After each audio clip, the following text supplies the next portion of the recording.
name's Alan Banks. I'm a home builder here in North Carolina who wants to reduce my workers' comp insurance costs.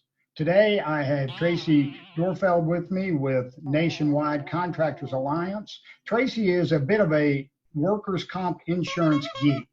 Tracy, welcome to the show. Tell me something about yourself. I've been in this business for 30 years, and I've been in prevention, sales, underwriting, and I've done some actuarial work. In fact, I did some of that kind of work for a large $100 million group here in Washington State, where I got a chance to see the impact of certain best practices on claims and likely premiums as well. So how can I help?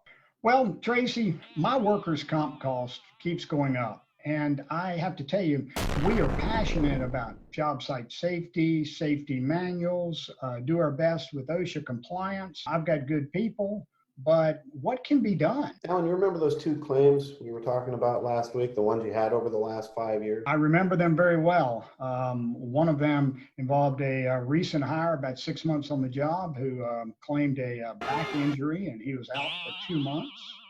The other one was far more significant for us. It was a worker, long-time worker who fell off a ladder, got a concussion, and then sadly got into a car accident while he drove himself to the urgent care. It was a terrible situation. Those were both unfortunate accidents, but they're both great examples of where work comp readiness could help. I know that you mentioned you plan your safety and prevention. I know you probably do employee background checks and such as well. Being ready for having an accident, having a plan when an injury occurs is different. And not a lot of people have that plan or really know the elements of that plan. The plan generally has 5 elements.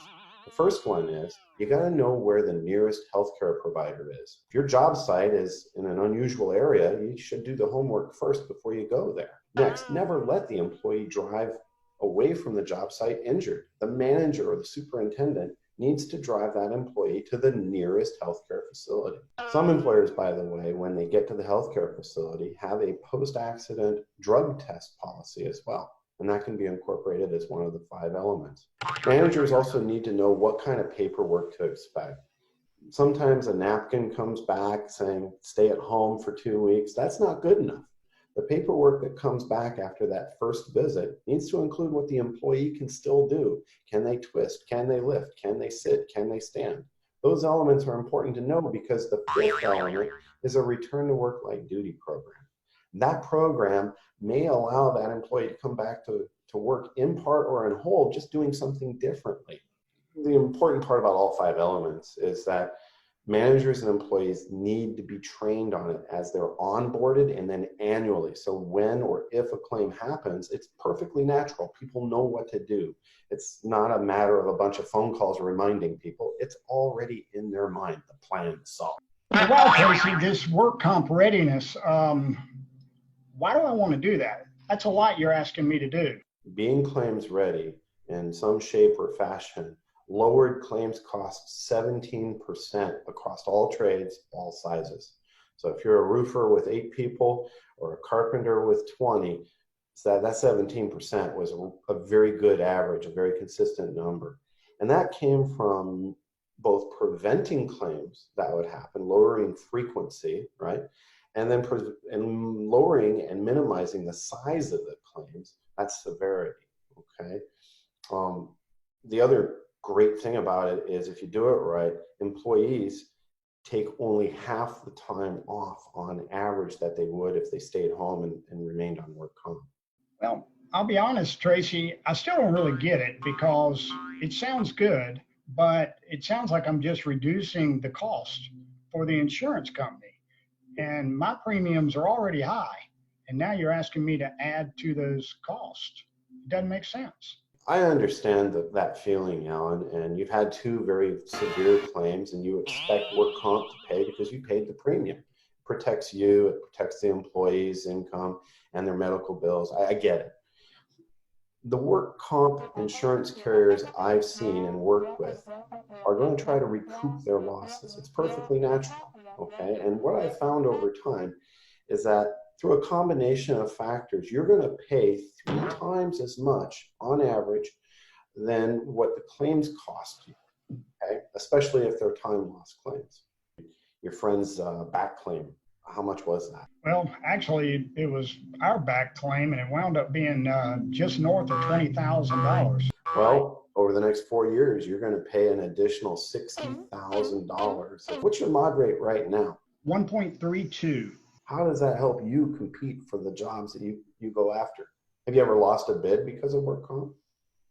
Actually, we have, because the maximum mod rate which would be accepted from a contractor was 1.2.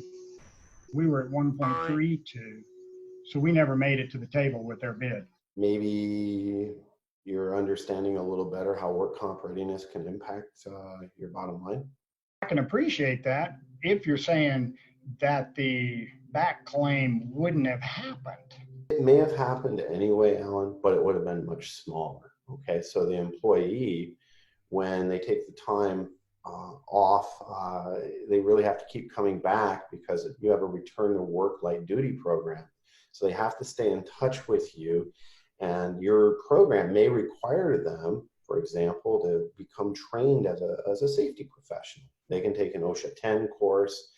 There's other educational resources where they can learn to be on the safety committee or a sort of safety ambassador of some sort inside.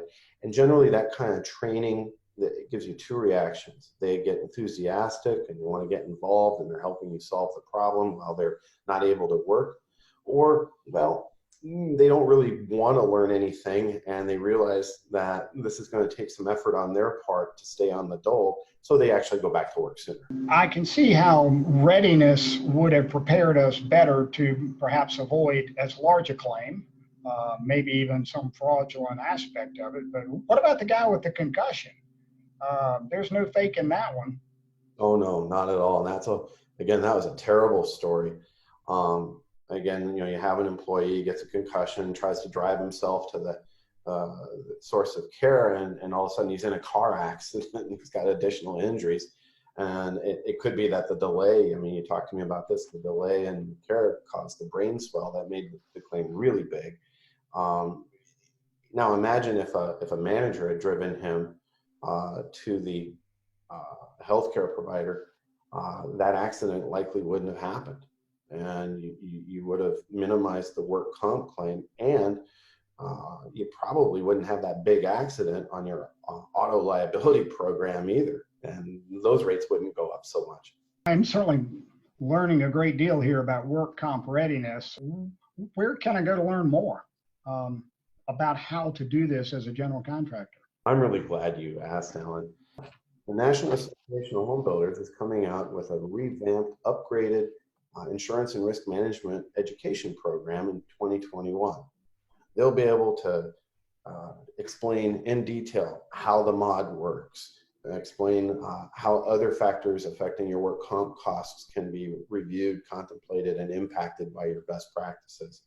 And yeah, they'll even talk about work comp readiness and those 5 bullet points. You get that, and then you learn a whole bunch more than work comp as well. They'll teach you about the fleet or a commercial auto policy and how it works. They'll teach you all of those things to minimize risk so you pay less. So I'm excited. National Association of Home Builders is going to do a great job educating its members.